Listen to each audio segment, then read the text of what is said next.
This is Rising Phoenix Podcast. I'm your host, Michael Rhodes. This podcast is for men struggling with an unwanted divorce. I interview experts on divorce, mental health, and I provide insights gained from my own divorce journey. You are not alone. Join me. Hello and welcome to the show. This is episode 185. It's a solo one, so let's roll right into these locations. First up, Clementon, New Jersey. You listened to episode 184, which is the last one with Ashley. This one's a little weird. It doesn't really have a location. It just has a comma. I'm not sure where the fuck that is. Whoever, listen to episode 180. Birmingham, which I'm assuming is in the UK. You listen to the Corey motherfucking Taylor episode, that 181, and another comma. This is weird. I've never seen these where it's usually, not usually, but sometimes there's like a comma and then the state. So it's like the whole state listened. But this one is nowhere listened. You also listened to the episode with Ashley 184. Before I dive into anything else, I do have, and my sincere apologies to Mr. Peter on Spotify. He gave me a comment about a month ago. Sorry about that, Peter. He commented on the midlife crisis episode. And he says, thanks, this hit the nail on the head. COVID killed my midlife crisis, and some therapy helped address my maladaptive schemas. Larry was clear and concise and had a great non-biased approach towards midlife crisis relationships. Keep up the great work. 100. Thanks, man. Yeah, that was a good one. Sometimes I want to love all episodes, and it's hard to pick a favorite for sure, but I really enjoyed that one. Listening back via the clips that were put out, I think I was so enamored with what he was saying because I lived it that I think I could have done a little bit better job with my interview. But I don't usually think that. I feel pretty confident in my skills, but that one I think, you know, it wasn't my best work. But it wasn't, I mean, it was a good episode, don't get me wrong. Just I think I was so sort of taken aback by it that it threw me for a bit of a loop because I'd never had heard. I'd always been curious, like why the midlife crisis has happened, and there was never really a clear answer. And his answer was pretty fucking clear because they had childhood trauma that they never dealt with, and that just blew my fucking mind. So anyway, let's see what else. Let's move on to the Discord. I want to talk a little bit about what's going on in the Discord. I have built several bots now. Some of them, when I say I built, I had some built, and then when I wanted to make changes, I started using ChatGPT and Claude to help me make some changes rather than go back to my developer guy. And then because that was, I mean, it had its challenges, but because I was successful with it, I built a few other things. And so right now there is a bot that posts daily motivational quotes in one of the channels. I'm going to tweak that a little. Some of the quotes that it's posted I haven't loved, so I can curate those quotes. It's just it takes a bit more effort and time, but I'll get there because I think that's important to start your day. It posts every morning 8 p.m. 8 a.m. Eastern Standard Time. I think it's a good thing to start your day off with. So I built that. There's also a quiz bot, essentially, I guess is what you could call it. It determines what role or what stage you are in your healing journey. It asks you 20 questions, and based on those answers, it says, you're in the growing stage, like you're fairly healed and you're looking towards the future, or you're in the healing stage, you're not quite there yet. You have some work to do, or the emerging stage. So I guess I should explain what all these stages are and roles are. So in the Discord, I've decided to develop a few roles sort of to allow folks to be the support they get to be specific to where they're at in their journey. And that's what a lot of these bots are going to be doing.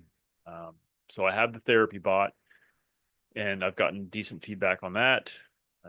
And I also have a heal bot, which is for guys in the healing role. And this is for guys that are, again, they're a little further along, but they're not quite healed up and maybe not as far along as they would like to be. And so if they're in that role, they take the quiz, they become classified in that role, and then this bot is built for them. So there's some breathing exercises, some meditation exercises, some different mini courses. They're 3 days long. They're fairly easy. It sends you a message and a reflection question. You answer that, and then you mark it as done, and then it just click a check mark, and then it says, we'll see you tomorrow. And it's only 3 days long. Those courses right now are like managing grief, shedding shame. There's one more. There's only three of them, but the framework is there. So I'm going to build a lot more of those types of things. Things like rituals, like writing a letter, saying goodbye, as safely as you can. Burn some shit that reminds you of your marriage and or your ex-wife. But rituals, things that sort of we don't really have much in the American culture, but things to mark the end of things. I mean, we have funerals, but we don't really have, Mark Azoulay, way back when, however many fucking episodes ago, talked about that, the importance of rituals, how he takes men outdoors and they climb a mountain and throw shit off the side. And so I want to sort of emulate that in some way in a virtual setting. Obviously, it's a little trickier, but it's still I think the act of ritualizing the end of your marriage and sort of setting a marker and saying, okay, I'm saying goodbye to this thing. And so I think rituals are important. So I want to incorporate that. Many other things that I want to do. And so there will be 4 roles: an observer. So he's someone who is just there. He'll come to meetings potentially, but he won't see some of these bots that are specific for specific roles. And so he'll have access to pretty much everything else. Just there's some stuff if he's not healing, if he's not actively trying to heal, then I kind of want to keep him quarantined in a way, or at least give the healing guys or the growing guys their own space to do that, and with people that are trying to do the same thing. This a specialized space as opposed to just sort of everyone all together in different stages of the journey. Now they will still all be together. There's a general chat. Everyone will see that. Meetings that occur, book club.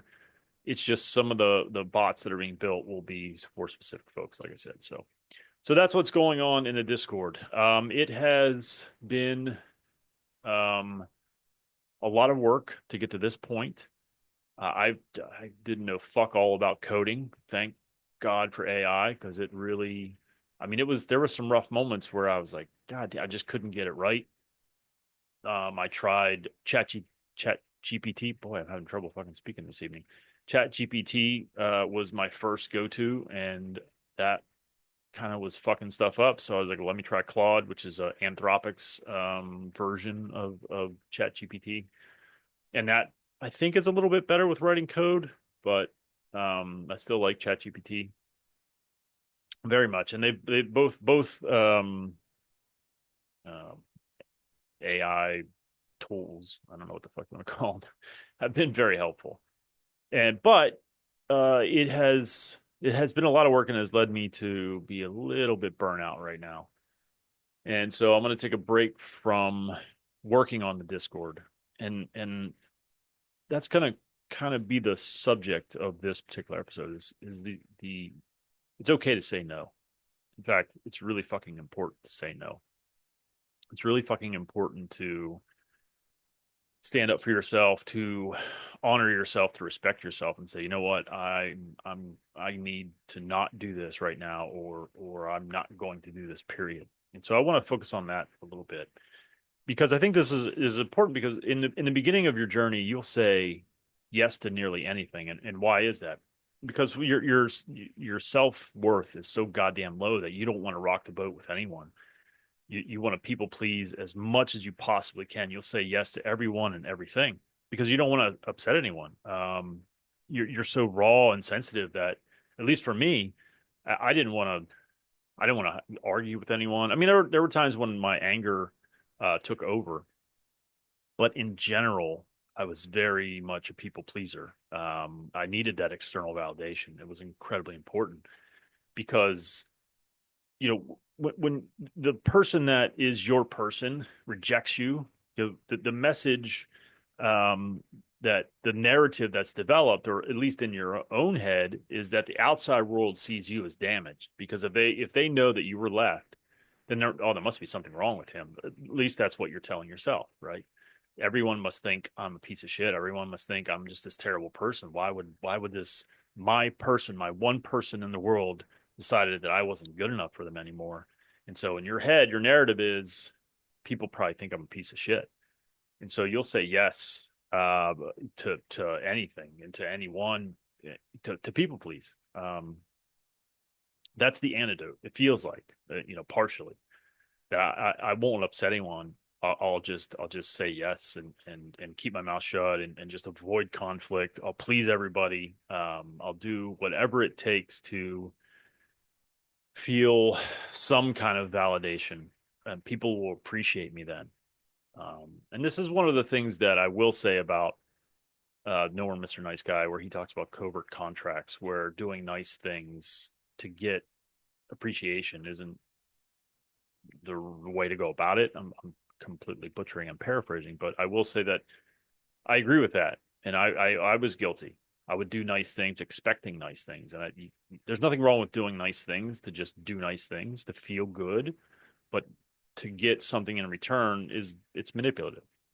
It's not, I don't think, intentionally manipulative. It's just because we think that if we are good, then we will get good, right? If we're a good person, people will be good to us. But that's just not how the fucking world works. And if we want to be a good person, that's fine, but we shouldn't always expect, maybe never, something positive in return. In a perfect world, we would get it, right? But when we don't, we shouldn't get upset, because we're not. No one's obligated to treat us the way we think we should be treated. They should in some ways, or it would be nice if they did, but that's just not how the world works. So that mindset of if I'm good, people won't think less of me. Is it will dominate you. But here's the thing, that when you get to a certain point and you realize that all of that people pleasing, all of that, for me, chasing a relationship and partners and having sex and all these things, you realize like that's not helping my self-worth. Hopefully you get to that point. Hopefully either through therapy or just your own introspection and analyzation, you realize that my self-worth is still the same. And so then you start thinking about what could do that. Now, self-esteem and self-worth are different. So you can do a bunch of shit to get self-esteem. Accomplishing things, nothing is better for your self-esteem, but your self-worth is an intrinsic thing. It's not about what you do, it's about who you are. And so if you can learn to say no to someone when it doesn't serve you, then it can start to lay the foundation for self-worth. Because if you're able to say no to somebody, and even if they do get pissed, almost especially if they do, and you go, yeah, I'm sorry, it's just, that's not for me. I can't do that right now. I don't have the capacity, I don't have the time. Um, and I started to realize this. I guess it's been about 2.5 years now. When I first started this new job, and I was still coaching, and I was still doing this podcast, and I was still running the support group and the Discord server, and I was doing all of these things, and I felt like I was fucking drowning. And so I started saying no to some things because they weren't serving me anymore. But I cut off things that were probably helpful in some way, or should have been, but they weren't feeling like they were helping, and they were easy to cut out. And that was the coaching program and the people in it, sadly. And I found that wasn't really, that didn't, there was good in that. There was positive in that, saying no, and realizing like this, I got to cut this thing out of my life because it wasn't really helping. But it wasn't the ultimate like light bulb moment, so to speak. It was an attempt, because I was realizing that what was going on wasn't serving me. But the light bulb moment was actually with my job. Around this same time, I was sort of trying to figure out how to stop from drowning and feel a little bit better about myself, because I was doing all these things and still feeling kind of, I don't want to say empty, but not feeling fulfilled. And the light bulb moment was when I told my boss no. Um, that was a major victory for me. He said, you need to do X, Y, and Z. And I don't even remember what it was, but he was like, you need to do this. And I was like, no, I'm not doing that. This is my role. That's not my role. I'm not doing that. And that felt pretty fucking good to be able to stand up for yourself, to lay the foundation of self-worth by saying no. It felt pretty fucking fantastic. And then once you do that and you see that it works out and you have solid reasoning, we're not talking about becoming a dick. That's not what I'm saying. I'm talking about making sure that you're serving you and only you. Now, sometimes obviously you have to sacrifice if you have children, if you do have a job. If what my boss asked me to do was my direct job, then I couldn't say no, or if I did, I'd probably be fucking fired. But I had the judgment and awareness to know, like, that's not my job, and the self-worth to go, I'm not fucking doing that. Look, I'm drowning here, man, and this is not something I have to do, so therefore I'm not going to fucking do it. Like, I'm already fucking drowning, and now you want me to do something that isn't for me to do? Fuck that. No, I'm not doing it. And that was sort of a message to myself that you're worthy, because it worked out. And then I started thinking, well, maybe my judgment is sound, right? Maybe I am able to make the right call. I'm able to see things clearly. Saying no is the confirmation that you have worth. At least it was for me. So I sort of I messaged the guys in the Discord server this evening, and I said, listen, I'm taking a little break from all this building and stuff. And someone, shout out to Chris S. Chris was like, well, if you crack the code on knowing when to say no, I'm paraphrasing Chris, so forgive me. Please let us know if you know what it is, what this code is, or what you've developed or come up with. And I think it is it does it fit me? Does it serve me? Does it line up with my values? And again, there are sacrifices you have to make sometimes with children, and that can when it involves the X and it's your children, that can feel that's a I don't know if slippery slope's the right term. It's not a slippery slope, but it's fucking tricky waters to navigate, because you ultimately want to do what's best for your kids, but you also don't want to people please your ex-wife who didn't give two fucks about you, who doesn't give two fucks about you. So does it line up with my values? Who am I? And if connection is a value for me, right? And I'm asked to do something that is sort of opposite of that. Um, I can't think of a good example. I probably should have thought of one before I started this fucking podcast. But if it doesn't align with me, if it doesn't align with my values, then I have to say no. And I'm like many things, that's often easier said than done. But as I think I've said many times, uh, one of my favorite quotes, Viktor Frankl, right? The power, and I'll butcher it. The power man has is in, lies between stimuli and response, right? So someone says, "I need you to do this." Before you answer, that's where your power is, because then you can figure out, does this align with me and my values? And here's something that I've learned as a sales guy: you can always say, "I don't know," and people respect that. So if someone asks you to do something and you're not sure that it aligns with your values, just say, you know what, can I get back to you on that? And if they do have a problem with that, then you have your answer, and you don't necessarily have to give it right there. If you want to avoid confrontation at that in that moment when you're maybe not prepared for it, you can step back and say, you know what, I'll get back to you. Don't worry, I will get back to you. And then you have your answer anyway. It's just a matter of when are you going to give it. And that, some of this delves into the sort of conflict resolution realm, and there's scariness there. But again, if you have this self-worth to be like, I'm just not doing that, and know that your no answer doesn't mean that you're a bad person or you're a disappointment. I say this stuff and it makes me think about how all of this fucking ties into our childhood. Period. End of fucking story. It all goes back to our childhood. We have these self-worth issues because we were never told that we had worth. In fact, we were told the opposite. I was having this conversation with my best friend, Mr. Chris Long, today. And I said, you know what? We were talking about kids, like having kids, like it's a burden. It is, man. Having kids is a difficult fucking thing. It's hard. But we don't tell our kids that. At least I don't. And I know he doesn't. But our parents sure as fuck did. They just didn't know any better. They didn't know how damaging that is, but they made sure to let us know that we were a fucking annoyance and a burden to them. And we're not. And so these things that we're trying to undo now are deeply ingrained in us. And this shit is hard work. And that's why I implore guys to join the Discord server to do that fucking work.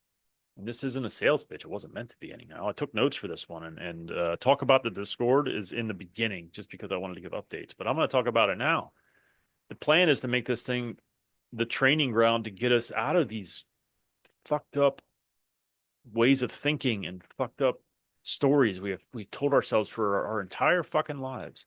We have to untell those stories. We have to fill in those grooves, so to speak, and make new ones. And it's hard, but I'm trying to build that out. I'm trying to make it a place where that is possible to do. But this shit is hard, man. We've been this way for a very long time, and changing it is not easy. But I truly believe it is possible. Today I had a rough day, if I'm being candid. I won't go into why. It's not a big deal. I'm not hiding. It's just I don't want to dive into it. It's not a purpose of this episode. But before that, I have felt very fucking good about life and about myself. And it has nothing to do with a chick. It's because I'm creating, I'm building, I'm helping. I've long ago figured out what my values were, and I'm doing even more and more to align myself with those values: connection, contribution, commitment. I'm committed to helping all of you out there that want help. Join the Discord server and you'll get that help. Join this Discord server and to get the tools to break some of these habits and get unstuck. Now I'm not done yet. It's not all built out yet. Have patience and bear with me. If you're already in there, you can see that I'm putting in the time to try and make these tools for us. But these tools are being made because they're needed. This is necessary. I wish it wasn't. I wish we were all raised by infallible fucking people that just always said and did the right things. That's just not how it worked. And those things that they said fucked us up.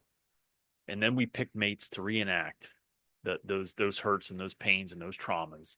And we kept living this fucking cycle. But I truly believe that it's breakable. Our science tells us this. Our brains are neuroplastic, right? They're maladaptive. We can change them. I believe that. And I know that I have had a great couple of weeks. And I know that if I had even one good day, I could have another. So I think that's all I have for this one. I don't think there's anything else for me to cover. I do thank and appreciate all of you that listen. It means so very much to me. I appreciate the comments. I appreciate the love and support. It does mean a lot. I hope that I convey that when you tell me those things. I do get those comments and notes and messages and DMs and stuff. And I try to say thank you. I never know if it feels genuine and authentic, but it fucking is. I couldn't do this if nobody reached out and said, you're really helping. When you do that, it means the world, and I appreciate it. Until next time, take care of yourselves and take care of each other. Thank you so much for watching and or listening. If you are feeling alone on this journey, please join our Discord server. Becoming a Phoenix is not a solitary act. It is one achieved through community. Our Discord server is just that, a community of men fighting to survive, thrive, and rise from their divorce.